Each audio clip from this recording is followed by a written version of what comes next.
Hello students, welcome back to my channel Shubham lecturer. Student, अगर आप 12th में हैं और आपको 30 मार्च को इंग्लिश का पेपर देना है तो मैं आपके लिए लेकर आया हूं एक मोस्ट इंपॉर्टेंट वीडियो। स्टूडेंट, इस वीडियो में हम 12th इंग्लिश के एक वायरल मॉडल पेपर को सॉल्व करेंगे।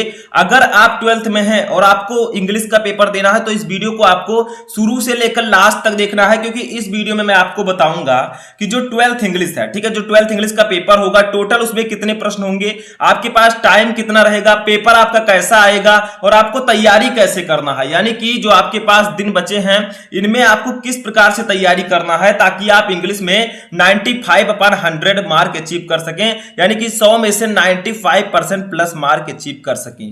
पूरा वीडियो आपको ध्यान से देखना है, क्योंकि बहुत सारे स्टूडेंट का कंफ्यूजन है कि सर जो 12th इंग्लिश है, ठीक है, इसका मॉडल पेपर चेंज हुआ है, इसका सिलेबस चेंज हुआ है, ऐसे में हम किस प्रकार से तैयारी करें, कितने सेक्शंस होंगे, हमें किस प्रकार से रीडिंग सेक्शन को सॉल्व करना है, राइटिंग सेक्शन कैसे सॉल्व करना है, इंग्लिश ग्रामर में हमें हिंदी टू इंग्लिश ट्रांसलेशन कैसे करना है, किस प्रकार से ऑब्जेक्टिव क्वेश्चंस आएंगे, ठीक है, और आपके 12th English pros poetry supplementary से कौन से क्वेश्चन कितने नंबर के आएंगे, सब कुछ मैं आपको इस वीडियो में बताने वाला हूं, क्योंकि ये आपके लिए जानना बहुत ही ज्यादा जरूरी है।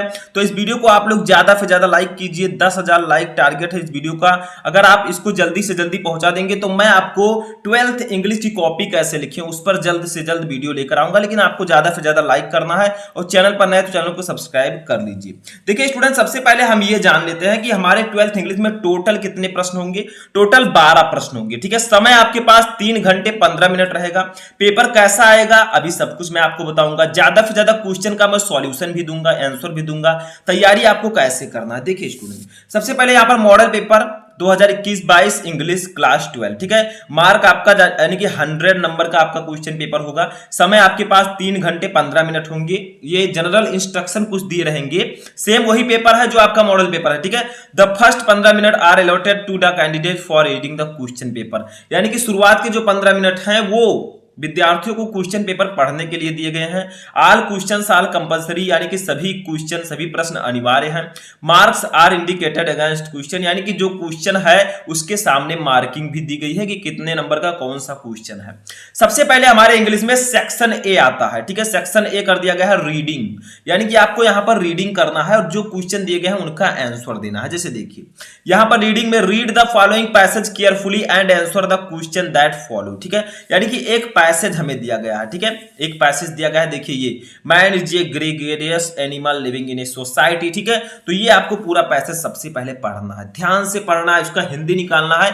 उसके बाद में इसके नीचे कुछ क्वेश्चंस दिए रहेंगे। जैसे देखिए ए हमें दिया गया है, why is man called a gregarious animal, ठीक है। तो 3 नंबर आपको इसके लिए। फिर बी वाला क्वेश्चन है, ये सब क्वेश्चन याद रखिएगा इसी पैसेज से पूछे जाएंगे जो ऊपर दिया गया है, ठीक है। तो ए बी सी करके 3 क्वेश्चन, 3 क्वेश्चन है, 3 नंबर मिलेगा इसके लिए आपको। उसके बाद में देखिए बी सी के बाद आपका डी क्वेश्चन है, Why is it good to have, ठीक है, इसके लिए भी 3 नंबर। उसके बाद में ई है, इसके लिए भी 3 नंबर। यानी कि जो आपका सबसे पहला रीडिंग सेक्शन में जो होगा वो होगा 15 नंबर का, ठीक है। जो आपका रीडिंग सेक्शन है वो 15 नंबर का होगा। आपको एक पैसेज दिया जाएगा, उसके नीचे 5 क्वेश्चन दिए जाएंगे, उसी पैसेज से संबंधित आपको उनका आंसर देना होगा और इसके लिए आपको 15 नंबर दिया जाएगा। अभी मैं आगे जो ग्रामर सेक्शन है उसका सॉल्यूशन भी आपको बताऊंगा, तो ध्यान से देखिए स्टेप बाय स्टेप, ठीक है।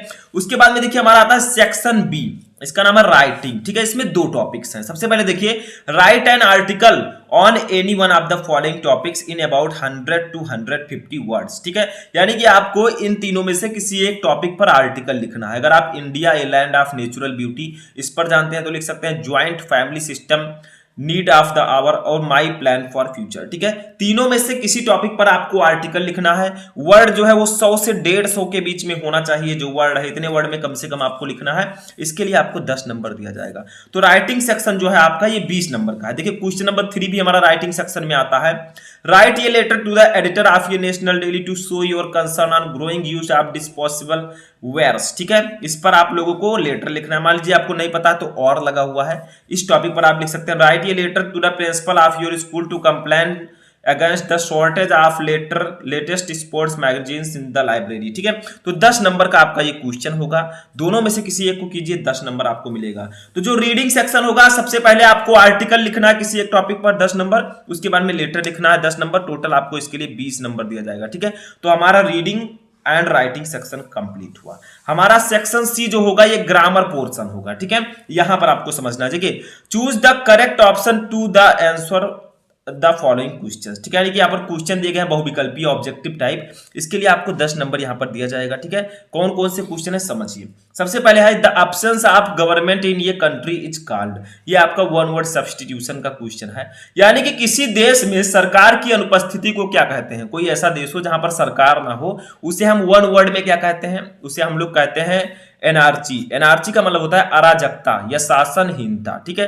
यानी कि जिस देश में सरकार की अनुपस्थिति हो, सरकार ना हो, उसे हम एनार्ची कहते हैं, यानी कि अराजकता या शासनहीनता। ये आपका हो गया वन वर्ड सब्स्टिट्यूशन। बी वाला देखिए, ये है हमारा idioms and phrases, objective type है। तो the phrase inching towards means, यानी कि इंचिंग टुवार्ड्स जो फ्रेज है इसका अर्थ क्या है, इसका मीनिंग क्या होगा। तो इसका राइट आंसर होगा option number 3, to move slowly in ये डायरेक्शन, यानी कि किसी एक दिशा में धीरे धीरे चलना, ठीक है। ये होगा द फ्रेज, यानी कि इंचिंग टुवार्ड्स का फ्रेज, ठीक है। इंचिंग टुवार्ड फ्रेज का मीनिंग, ठीक है, इंग्लिश में। तो ये आपका हो गया आइडम्स एंड फ्रेजेस। अब देखिए हमारा सी क्वेश्चन, इसमें एक एक क्वेश्चन के लिए आपको 2-2 नंबर मिलेंगे। जैसे इसके लिए 2 नंबर, इसके लिए 2 नंबर, 5 क्वेश्चन होंगे, आपको 10 नंबर दिया जाएगा, ठीक है। अब देखिए फोर्थ का सी क्वेश्चन है, जब सिनोनिम्स ऑफ मीगर इज, यानी कि मीगर का सिनोनिम क्या होगा। तो मीगर का मतलब क्या होता है, मीगर का मतलब होता है अल्प या थोड़ा, ठीक है। तो इसका हो जाएगा आपका प्लेंटीफुल, ठीक है। इसका राइट आंसर क्या होगा, स्कैंटी, सॉरी स्कैंटी। स्कैंटी का मतलब भी होता है अल्प या थोड़ा, ठीक है। तो मीगर का मतलब अल्प या थोड़ा, स्कैंटी का मतलब भी अल्प या थोड़ा। तो ये मीगर का सिनोनिम्स होगा। सिनोनिम्स का मतलब समानार्थी शब्द जो समान अर्थ रखते हो, ठीक है। ऐसे डी देखिए, one should do his duty, Which word in this sentence is an error, यानी कि इस सेंटेंस के किस वर्ड में एरर है, गलती है, बताइए। तो देखिए वन शुड डू हिज, इसमें हिज में गलती है। क्यों? क्योंकि वन के साथ हम वंस का यूज करते हैं, ना कि हिज का। हम यहाँ पर वो या नी लगाएंगे, फिर ऐसे करके एस लगा देंगे, इस प्रकार से, ठीक है। वन के साथ अपने की अंग्रेजी वंस का यूज किया जाता है, तो हिज में गलती है, ठीक है। आगे देखिए, ये आपका क्या है, ये आपका सिंटैक्स, ये है सिंटैक्स। अब आता है एंटोनिम्स। तो देखिए इसी में आपको क्या क्या दे दिया गया, इसी में आपको one word substitution, idioms and phrases, synonyms, antonyms and आपका सिंटैक्स, सब कुछ इसी बहुविकल्पीय में दे दिया गया है। The antonym of barren is, यानी कि बैरन का एंटोनिम क्या होगा। बैरन का मतलब होता है बंजर, ठीक है। तो इसका हो जाएगा फर्टाइल या FERTILE। फर्टाइल का मतलब होता है उपजाऊ, ठीक है। तो ये बंजर का जो एंटोनिम होगा विलोम शब्द होगा वो उपजाऊ होगा। तो ये आपका राइट आंसर हो जाएगा, ठीक है। अब आते हैं क्वेश्चन नंबर 5 पे। इसका ए है, change any one of the following in indirect speech, यानी कि 2 क्वेश्चन आपको दिए गए हैं डायरेक्ट स्पीच, इसको इनडायरेक्ट में कन्वर्ट करना। जैसे देखिए, I said don't waste your time, यानी कि मैंने कहा अपना समय बर्बाद मत करो। तो यहां पर आपको क्या करना है, देखिए आपको लिखना है, मैं बता दे रहा हूं, आप लोग लिख दीजिएगा, I advised him not to waste his time, ठीक है। इस प्रकार से आपको लिखना है। देखिए I said don't waste your time, यानी कि मैंने कहा अपना समय बर्बाद मत करो, तो मैंने एडवाइज दिया, ये आपका इंपरेटिव सेंटेंस है, ठीक है, रिपोर्टेड क्लास। तो आई सेड के स्थान पर एडवाइज्ड, ठीक है। किसको कहा, हिम लगा देंगे, not to waste your time, ठीक है। दूसरा देखिए, my teacher said to him you can send your application online too. दोनों में से किसी एक को ही आपको करना है, लेकिन यहां पर मैं बता देता हूं। देखिए यहां पर आप लिखिएगा, my teacher told him that he could send his application online too, ठीक है। तो माई टीचर सेड टू के स्थान पर आपको क्या लिखना है, टोल्ड, ठीक है। हिम लगाना है, फिर डेट लगाना है, यू है सेकंड पर्सन का प्रोनाउन बदलेगा, ऑब्जेक्ट से, ऑब्जेक्ट है हिम, इसके लिए ही यूज करेंगे, he could send his application online too. ऐसे ही आपको करना है, तो ये आपका सही होगा, यानी कि 2 नंबर आपको इसके लिए मिलेगा। ऐसे बी देखिए, combine any one of the following as directed, ठीक है। आपको क्या करना है, कंबाइन करना है। तो चलिए यहां पर थोड़ा सा मैं सॉल्यूशन बता देता हूं। देखिए डायरेक्ट इनडायरेक्ट का पहले हम देखते हैं। इसका फर्स्ट देखेंगे, देखिए क्या है, I said don't waste your time, तो हम लिखेंगे आई, ठीक है, एडवाइज्ड, आई एडवाइज्ड, ठीक है, लिखा। अब देखिए हम अपनी तरफ से हिम यहां पर लगा देंगे। देखिए किसको कहा, उसको कहा, ठीक है। तो मैंने उसे कहा, अब बीच में लगाएंगे नॉट टू, क्योंकि डोंट लगा है, तो not to waste his time, ठीक है, not to waste his time. तो ये मैं बता दे रहा हूं सॉल्यूशन, ताकि आगे चलकर आपको दिक्कत ना हो। ऐसे देखिए दूसरे का हम सॉल्यूशन देखते हैं। दूसरा जो है हमारा direct speech, my teacher said to him you can send your application online too. तो यहां पर लिखेंगे माय टीचर, ठीक है। सेड टू के स्थान पर टोल्ड का यूज करेंगे, टोल्ड हिम, डैट लगाएंगे बीच में, अब देखिए यू है सेकंड पर्सन का प्रोनाउन, बदलेगा ऑब्जेक्ट से, ऑब्जेक्ट है हिम, हिम के लिए हम यूज करेंगे ही, ठीक है। कैन बदल जाएगा कुड में, क्योंकि डायरेक्ट स्पीच है तो कैन कुड। सेंड लिखेंगे, ठीक है, सेंड। अब देखिए यहां पर योर के स्थान पर क्या लिखेंगे, यू कैन सेंड योर, यहां पर योर होना चाहिए, ठीक है, योर। तो योर के स्थान पर हम हिज लिखेंगे, तो हिज एप्लीकेशन। क्यों लिखेंगे हिज, क्योंकि यू के स्थान पर ही लिखा है, तो ही के लिए अपने की अंग्रेजी हिज के लिखेंगे, ठीक है। तो you can send his application online too, application online too, ठीक है। तो ये हमारा डायरेक्ट इनडायरेक्ट हो गया, दोनों समझ में आया। मैं आपको बता दे रहा हूं ताकि आपको आगे चलकर दिक्कत ना हो, इसमें से कोई भी क्वेश्चन आए। ऐसे बी वाला देखिए, क्वेश्चन नंबर 5 का वी है, combine any one of the following as directed, यानी कि आपको क्या करना है, यहाँ पर सिंथेसिस दिया गया। जैसे देखिए फर्स्ट है, I can give you a dress, my mother gifted it to me. इसको आपको कॉम्प्लेक्स सेंटेंस में कंबाइन करना है, ठीक है, बट मीनिंग नहीं बदलना चाहिए। तो I can give you a dress, मैं तुम्हें एक ड्रेस दे सकता हूं। My mother gifted it to me, मेरी माता जी ने मुझे गिफ्ट में दिया था, ठीक है। तो इसको आपको क्या करना है, यहां पर आप लोग चाहें तो इसको कर सकते हैं। देखिए मैं यहां पर लिख देता हूं सिंथेसिस, ये आपका क्या है, ये है सिंथेसिस। थोड़ा सा आप लोग ध्यान दीजिएगा, जैसे इसका फर्स्ट कैसे बनाएंगे। देखिए यहां पर हम इसको कंबाइन करेंगे। सिंथेसिस का मतलब होता है दो या दो से अधिक सेंटेंसेस को जोड़कर एक सेंटेंस में कन्वर्ट करना। तो लिखेंगे हम आई कैन गिव यू ये ड्रेस, ये ड्रेस, बीच में लगा देंगे व्हिच, व्हिच माई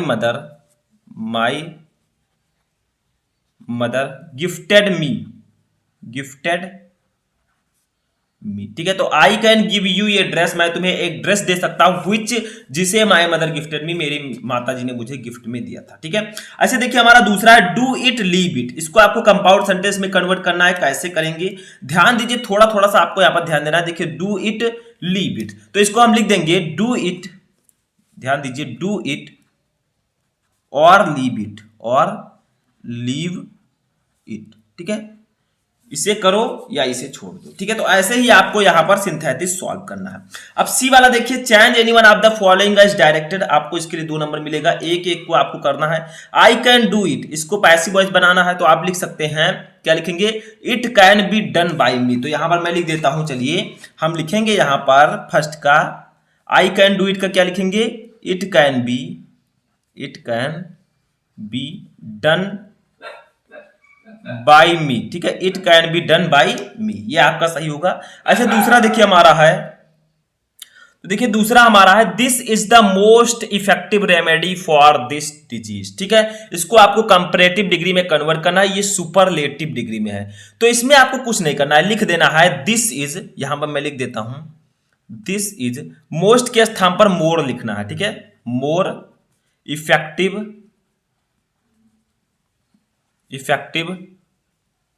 देन, ठीक है, than any other remedy for this disease,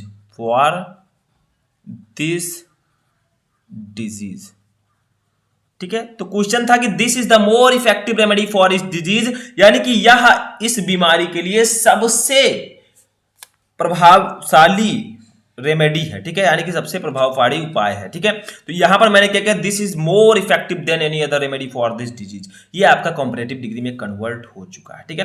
तो ऐसे ही आपको कन्वर्ट करना होता है, बहुत ही सिंपल है, ठीक है। आगे देखते हैं, हमारा डी वाला है, यानी कि 5वें का डी है, क्या है देखिए, correct any one of the following sentence, 2 sentence दिए गए हैं, आपको किसी एक को करेक्ट करना है, यानी कि सही करना है, ये सिंटैक्स है, ठीक है। देखिए you are senior than me, यानी कि तुम मुझसे सीनियर हो, इसमें गलती क्या है, यहां पर आपको क्या करना है, यू आर सीनियर, देन के स्थान पर टू लिख देना है मी, ठीक है, बस ये आपका सही होगा। फिर दूसरा देखिए, कैटल्स आर ग्रेजिंग, यानी कि मवेशी चर रहे हैं, मवेशी का मतलब पशु, ठीक है। तो यहां पर लिख देना है द कैटल्स नहीं कैटल, ठीक है, आर ग्रेजिंग, ठीक है। तो कैटल्स लिखने की कोई जरूरत नहीं है, आप आगे द लगा दीजिए, काम हो गया, ठीक है। ऐसे ही आपको देखिए ई वाला हमारा है, use any one of the following pairs of words in your own sentences to make the difference in their meaning clear. ठीक है, यानी कि आपको जैसे फर्स्ट जगह रिफ्यूज, रिफ्यूज, ठीक है, दोनों देखिए सेम है, 2 नंबर आपको इसके लिए मिलेगा, किसी एक को आपको करना, देखिए रिफ्यूज, रिफ्यूज का मतलब होता है ठुकरा देना। ठीक है, तो इसका आप लोग सेंटेंस में यूज कर दीजिए, और रिफ्यूज इसका मतलब होता है शरण स्थली, इसका सेंटेंस में यूज कर दीजिए। बस दोनों में से ये मीनिंग क्लियर हो जाए, बस इतना ही आपको करना है। ठीक है, अच्छा सेल, सेल, ठीक है, तो सेल का मतलब होता है बेचना, इस सेल का मतलब होता है कोशिकाएं। तो आप क्या कीजिए, सेल का मीनिंग लिखकर उसका वाक्य प्रयोग कर दीजिए, उसको सेंटेंस में यूज कर दीजिए ताकि उसका मीनिंग क्लियर हो जाए। यही आपको यहां पर करना है। ठीक है, समझ में आ गया? चलिए आगे देखते हैं। अब देखिए यहां हमारा ग्रामर पोर्शन में क्वेश्चन नंबर 6 आता है, translate the following passage in English. यानी कि एक हिंदी का पैसेज आपको दिया रहेगा, उसको आपको इंग्लिश में ट्रांसफॉर्म करना होगा, ट्रांसलेट करना होगा। 5 नंबर इसके लिए आपको मिलेगा। बहुत ही सिंपल है। जैसे उन दिनों स्वामी विवेकानंद अमेरिका के में एक महिला के यहाँ ठहरे हुए थे, जहां वह अपना भोजन खुद बनाते थे। ठीक है, तो ये आपको पूरा दिया रहेगा, इसको आपको इंग्लिश में ट्रांसलेट करना होगा। ठीक है, 5 नंबर आपको इसके लिए। अब यहां पर सेक्शन सी हमारा समाप्त होता है, ग्रामर पोर्शन। अब सेक्शन डी लिटरेचर है हमारा, इसमें क्या होगा, प्रोज, पोएट्री और शॉर्ट स्टोरी जो है आपका सप्लीमेंट्री रीडर, इनके क्वेश्चंस पूछे जाएंगे। जैसे देखिए क्वेश्चन नंबर 7 है, answer the following question in about 40 word. यानी कि आपको क्या करना है, यहां पर क्वेश्चन दिया गया है, इसको आपको 40 वर्ड में लिखना है इसका आंसर। ठीक है, यानी कि ये शॉर्ट आंसर टाइप क्वेश्चन है। जैसे देखिए ए वाला है, who are the inhabitants of Seemapuri, what do they do for their survival. ठीक है, ये आपका है किस चैप्टर से, लॉस्ट स्प्रिंग चैप्टर से। ठीक है, तो ये आपको सॉल्व करना है। मान लीजिए आपको नहीं पता तो और लगा हुआ है, who was Rajkumar Shukla, what did he do to bring Gandhi ji to Champaran. ठीक है, तो ये ए वाला जो क्वेश्चन है, इसमें 2 क्वेश्चन दिए गए, आपको एक को सॉल्व करना है, 4 नंबर इसके लिए आपको मिलेगा। फिर क्या है, 7वें में एक बी क्वेश्चन भी है। ठीक है, ये भी आपका शॉर्ट क्वेश्चन है, यानी कि 2 क्वेश्चन दिए जाएंगे, आपको 8 नंबर इसके लिए दिया जाएगा। ठीक है, बी वाला है, why did Mr Hamel blames parents and himself for not paying proper attention to the study of French. यानी कि ये जो क्वेश्चन होंगे आपके इंग्लिश प्रोज से होंगे। ठीक है, ये किस चैप्टर का क्वेश्चन है, ये है द लास्ट लेसन चैप्टर का। ठीक है, ये आपको नहीं पता तो और लगा है, why did the peddler consider the world at as ये राइटरअप, ये द राइटरअप चैप्टर का क्वेश्चन है। तो इन दोनों में से जो आपको पता है वो आप कर सकते हैं। यानी कि टोटल आपको 4 क्वेश्चन दिए जाएंगे, आपको 2 ही करना होगा। लेकिन ए वाले में जो 2 क्वेश्चन दिए गए हैं, इनमें से एक आपको करना जरूरी है। बी वाले में जो 2 क्वेश्चन दिए गए हैं, इनमें से एक आपको करना होगा। ठीक है, 8 नंबर आपको मिलेगा, एक क्वेश्चन के लिए 4 नंबर।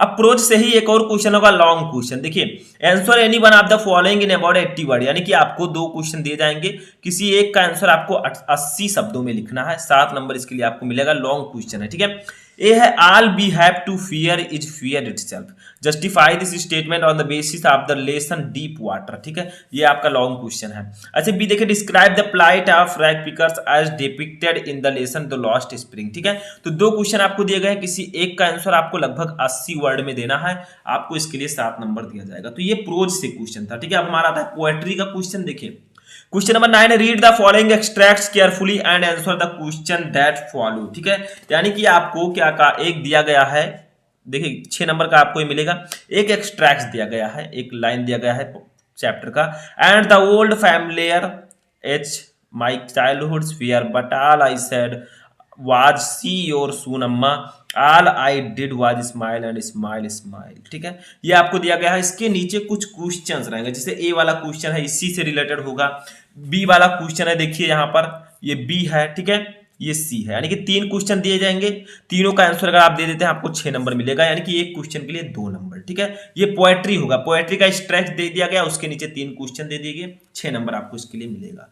क्वेश्चन नंबर 10 हमारा देखिए आता है, write the central idea of any one of the following poems. यानी कि 3 पोएम दिए गए हैं, keeping quiet, a thing of beauty, aunt Jennifer's tiger. ठीक है, तीनों में से जिसका आपको पता हो सेंट्रल आइडिया, उसको आपको लिखना है। बहुत ही इंपॉर्टेंट है, इसको आपको पढ़कर ही जाना है। ठीक है, तो ये सब आपको सेंट्रल आइडिया 4 नंबर का दिया जाएगा।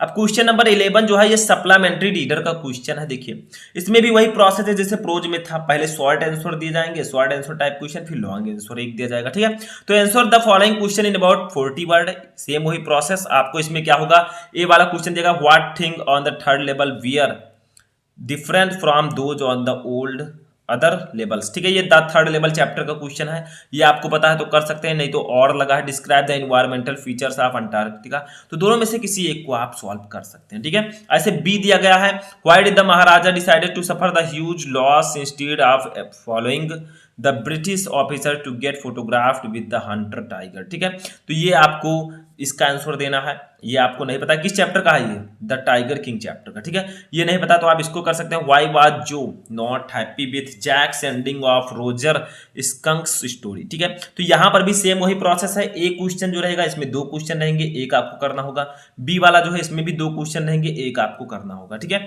अब क्वेश्चन नंबर 12 आता है, answer any one of the following questions in about 80 word, यानी कि आपको दो क्वेश्चन दिए गए हैं, किसी एक क्वेश्चन का आंसर आपको 80 शब्दों में लिखना है, सेम वही process, long answer type question. A देखिए, what brings Derry closer to Mr Lamb, ठीक है। बी है, what impression of shadows as a doctor and a human being do you form on the basis of the story the enemy, तो ठीक है, ये आपको दो क्वेश्चन दिए गए हैं, दोनों में से किसी एक क्वेश्चन का आपको आंसर लिखना है।